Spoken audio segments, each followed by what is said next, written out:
The lunch rush at Chen's Modern Asian had just ended when Victoria sauntered in, designer heels clicking against our hardwood floors. She held the health inspection report like a trophy, her red lips curved in a triumphant smile. For major violations, she read aloud, loud enough for the remaining customers to hear: improper food storage, inadequate hand-washing facilities, evidence of pest infestation. She paused for dramatic effect. How embarrassing for you, Daniel. I continued, wiping down the counter, keeping my movements calm and deliberate. Is there something I can help you with, Victoria? We're preparing for dinner service. Oh, I doubt you'll need to worry about that, she said, dropping the report on my clean counter. I've already shared this on every review site, posted it on all the local foodie groups. Your reputation is finished. My name is Daniel Chen, and at 34, I was watching my stepmother try to destroy the restaurant I'd built from nothing. What she didn't know was that her little health inspection scheme was exactly what I'd been waiting for. That's thoughtful of you, I said, picking up the report with my gloved hands. Getting the word out like that. Victoria's perfectly sculpted eyebrows drew together in confusion. My calm reaction clearly wasn't what she'd expected. She'd wanted tears, panic, maybe even begging. Instead, she got professional courtesy and a small smile. You don't seem to understand, she said, leaning across the counter. This is it, Daniel, the end of your precious little dream, just like I promised your father would happen if he left you anything in his will. Ah, there it was, the real reason for her vindictive campaign against my restaurant. 6 months ago, my father had passed away, leaving me a substantial inheritance, including the building that housed both my restaurant and Victoria's upscale boutique next door. She'd been his wife for barely 3 years, but somehow she'd convinced herself she deserved everything. What Victoria didn't know was that I'd seen this coming long before Dad died. I'd watched her manipulate him, isolate him from family and friends, position herself to take control of his assets. But Dad had been smarter than she'd realized. He'd seen through her act in his final months, though he'd kept that knowledge to himself. Your father was worried about you, she continued, examining her manicured nails. He told me you weren't ready for real responsibility. That's why he made me executor of the estate. I bit back a laugh. If she only knew about the conversations Dad and I had had in the hospital, about the plans we'd put in motion together. I appreciate your concern, I said, starting to prep vegetables for dinner service. Will you be staying for lunch? Chef Ming's special today is his award-winning Szechuan beef. You're not listening, she snapped, her composure cracking slightly. This report is real. The violations are documented. You're done. I looked up from my careful knife work. Oh, I'm listening, Victoria. I just think you might be the one missing something important. What's that supposed to mean? It means that sometimes people see what they want to see. They don't look deeper. Don't question why things fall into place so conveniently. She straightened up, smoothing her designer blazer. Are you suggesting something improper about the health inspection? Because I assure you, it was completely legitimate. Of course it was, I agreed. Just like the last 3 anonymous complaints about food safety. Just like the sudden cancellations of our catering contracts. Just like the mysterious negative reviews that all seemed to use the same phrasing. Victoria's face flushed slightly, but she maintained her superior smile. Sounds like you're just not very good at running a restaurant. I set my knife down carefully. You know what's interesting about pattern recognition, Victoria? Once you start looking for certain behaviors, they become very easy to document, very easy to track. What are you babbling about? Nothing important, I said, returning to my prep work. Just thinking out loud.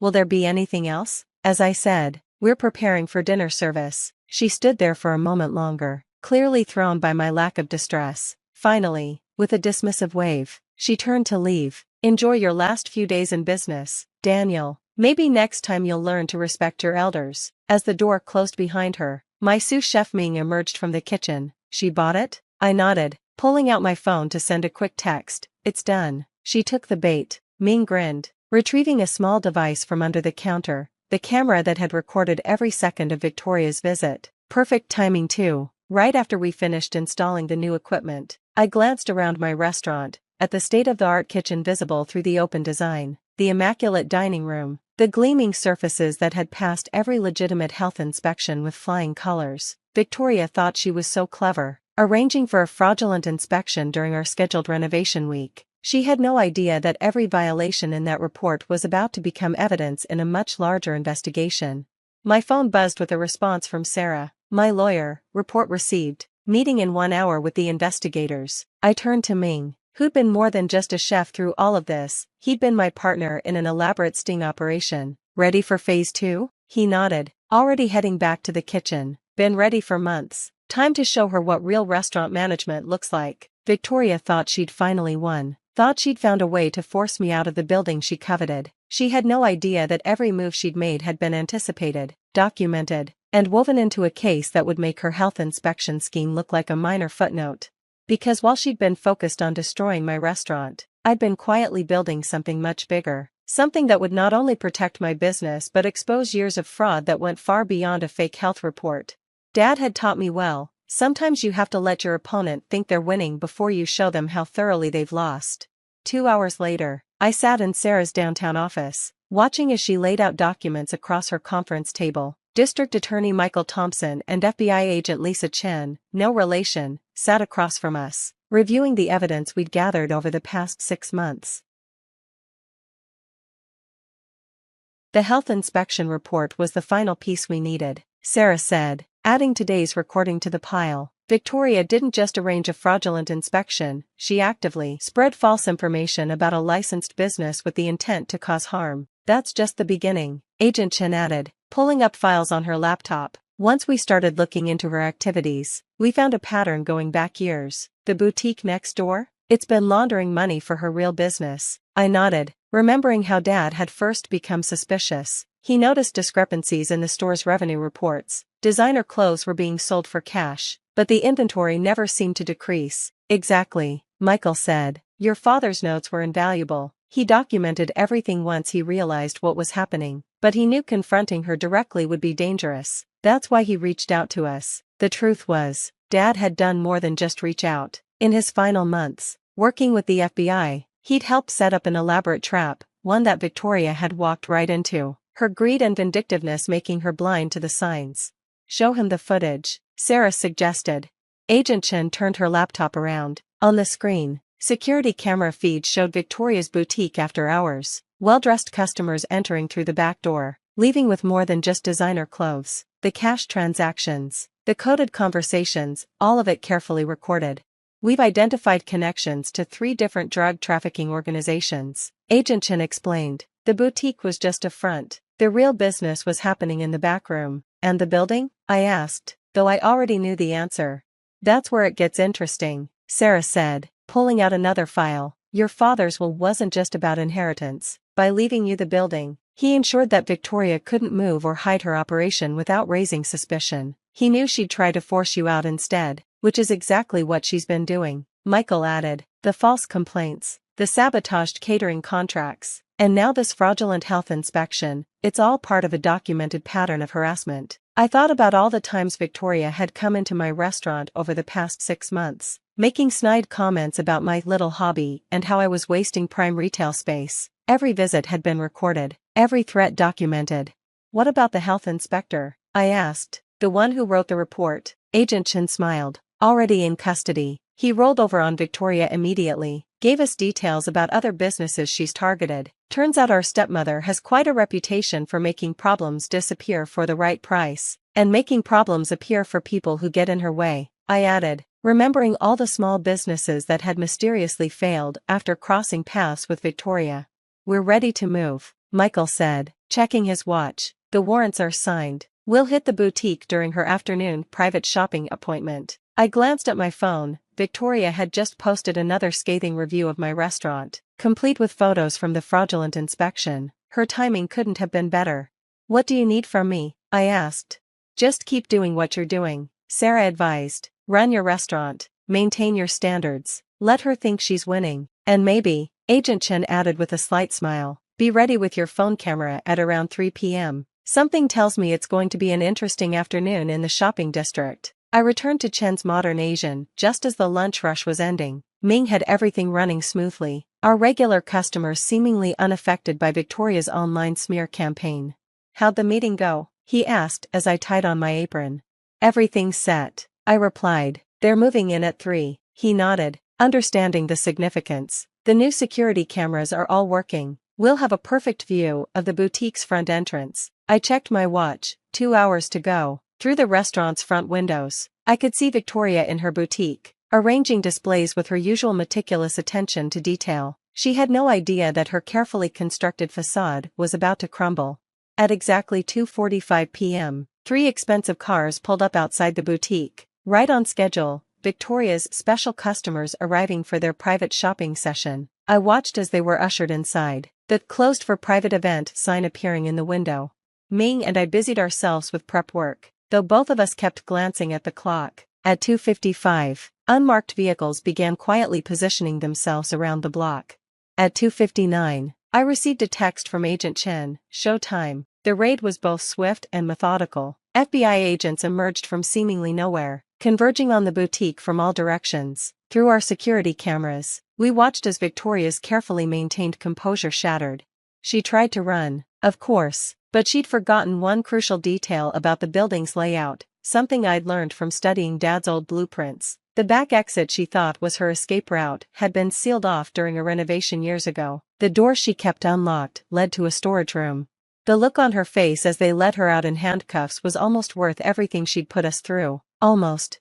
"Daniel," she shrieked, spotting me standing in my restaurant's doorway. "What did you do?" "I didn't do anything, Victoria," I replied calmly, my phone recording everything. "I just ran my restaurant. You're the one who decided to run something else." Her face contorted with rage. "Your father would be ashamed of you. After everything I did for this family." "Everything you did?" I cut her off. "You mean like isolating him from his friends? Manipulating his business decisions? Using his building as a front for your drug operation?" She went pale. "You can't prove any of that." "Actually," Agent Chen said, appearing beside her, "we can prove all of it. Your husband was very thorough with his documentation before he died." Victoria's carefully maintained facade crumbled completely. "Richard, he knew?" "He knew everything," I said quietly.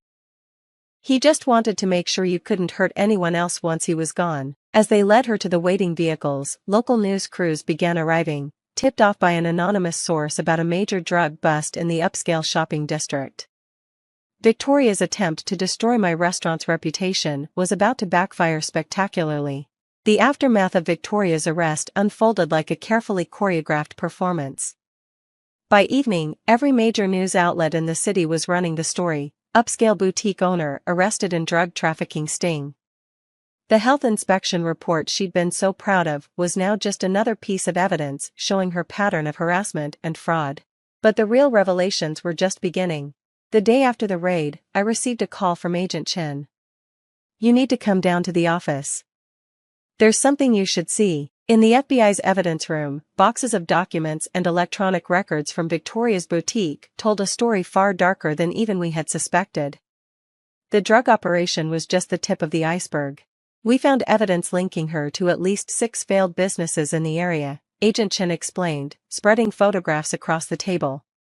All competitors to her boutique, all forced out through similar methods: fraudulent inspections, sabotaged contracts, staged health code violations. "Just like what she tried to do to me," I said, examining the familiar pattern.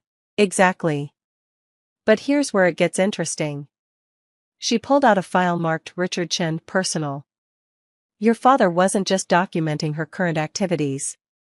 He found evidence of similar operations going back 15 years, across 3 different states." I sat down heavily, the full weight of what Dad had uncovered hitting me. "She's done this before, multiple times," Sarah confirmed, joining us with more files. "She'd marry successful businessmen, isolate them from family and friends, then use their resources and connections to expand her operation. When they became suspicious or threatened to expose her, she trailed off, but I understood the implication. Dad's illness, it wasn't natural, was it?" Agent Chen shook her head slowly. "We're having his medical records reviewed. The symptoms he experienced in his final months are consistent with long-term poisoning." The room seemed to spin.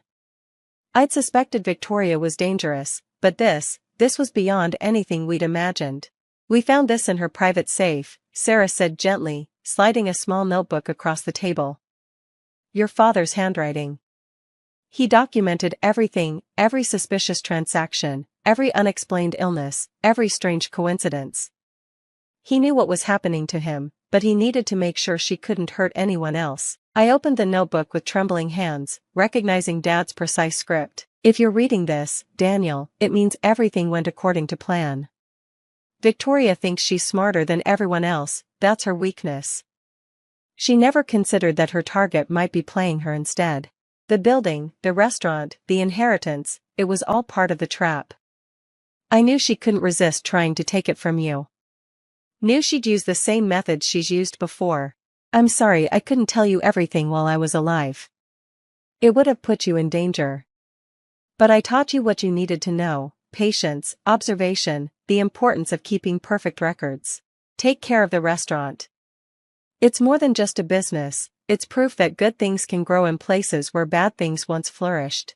Love, Dad. In the days that followed, Victoria's empire crumbled completely.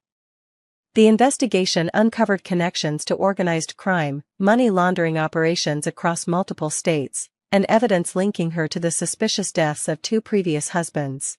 The boutique's inventory was seized, the designer clothes revealed as counterfeits used to justify inflated cash transactions. Even her designer lifestyle was fake, the expensive cars were leased, the jewelry was cubic zirconia, the high society connections were all similarly compromised people involved in her schemes. Meanwhile, Chen's modern Asian thrived. The publicity from Victoria's arrest brought curious customers who stayed for the food and atmosphere. Ming's innovative menu and our impeccable service standards earned us legitimate recognition, including a coveted Michelin star 6 months later. 1 year after Victoria's arrest, I sat in my office above the restaurant, reviewing the latest renovation plans. We were expanding into the space formerly occupied by the boutique, creating a high-end private dining room and cooking school. Mr. Chen? My assistant Katie appeared in the doorway. There's a letter from the Federal Correctional Facility. I knew without opening it who it was from. Victoria had been writing regularly since her conviction, each letter a mixture of threats and attempts at manipulation. I'd stopped reading them months ago, but this one felt different. Dear Daniel. By now you know everything, about your father, about the others, about who I really am. The prosecutors are offering a deal in exchange for information about my previous operations. They want names, dates, details. Before I tell them anything, I want you to know something: your father was different. He saw through me in a way no one else had. That's why I had to, well, you know what I had to do. But he outsmarted me anyway. He raised a son who could see the long game, who understood that sometimes you have to let your enemy think they're winning. I underestimated both of you. Victoria. I placed the letter in the case file Sarah maintained, then turned to look out my office window. The street below was busy with lunchtime traffic, people going about their lives unaware of the drama that had unfolded here just a year ago. The restaurant was full, as usual. Through the open kitchen design, I could see Ming teaching a young apprentice the proper technique for dim sum. The space that had once housed Victoria's illicit operation now rang with honest laughter and the sounds of genuine commerce. Dad would have loved this, I thought. Not just the restaurant's success, but what it represented: the triumph of patience over greed, of careful planning over quick schemes, of truth over deception. That evening, as I worked the dinner service, a customer asked about the restaurant's name. Why modern Asian? Why not traditional? Is to build something new from its foundations, to take what was good and true, and help it grow into something even better, just like Dad had taught me, just like the restaurant had proved, and just like Victoria had never understood. Sometimes the best revenge isn't about getting even, it's about building something your enemies never thought possible, right where they tried to destroy you.